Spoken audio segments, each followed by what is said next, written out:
সন্তানদের বড় করে তুলি স্নিগ্ধ আদরের ছায়াঞ্চলে। তাদের সবটুকু নিংড়ে দিয়েছি ভবিষ্যৎ গড়ার লক্ষ্যে। দেহ মনের পরিচর্যায় পূর্ণাঙ্গ পরিবেশ তাদের দিয়েছি। স্মৃতিরে আঘাত করে কোথাও ত্রুটি খুঁজে পাইনি। মেধার প্রতিযোগিতায় আজ তারা যোগ্য প্রতিযোগী। পড়াশুনোর ইঁদুর দৌড়ে শিশু মনটাও কেড়ে নিয়েছি। তাদের ওজনে ছাপিয়ে গেছে বই খাতা ভরা ব্যাগের ওজনে।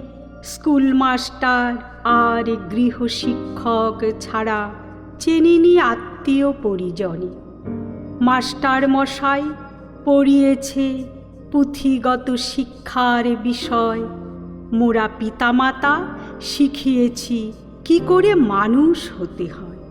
ভেবেছি সরকারি চাকরি করে সমাজ ও রাজ্য এগিয়ে নিয়ে যাবে, সাথে আমাদের দায়িত্বভার নিয়ে সংসার গুছিয়ে করবে।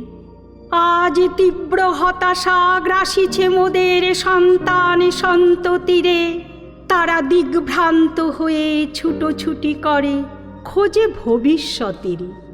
যে শিক্ষা দিতে একদিন মোদের কাল ঘাম ছুটেছিল, সেই শিক্ষারে আজ কোন মহাশক্তি বধ করিল? সরকারি চাকরি নাই বা হলো, বিকল্প পথ খুঁজে নিত। বাণিজ্য মেলা হলো, তবে শিল্পের পথকে রুধিল। কৃষক ব্যবসায়ীদের আছে কিছু তবু দুঃখ ভরা স্বস্তি।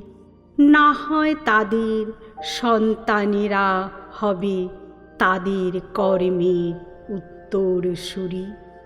যারা ঋণে ডুবে সব হারিয়ে আশার তরিতে দিয়েছে পা, সেই তরিখানা টলমল করেছে, কখন ডুবিবে তা।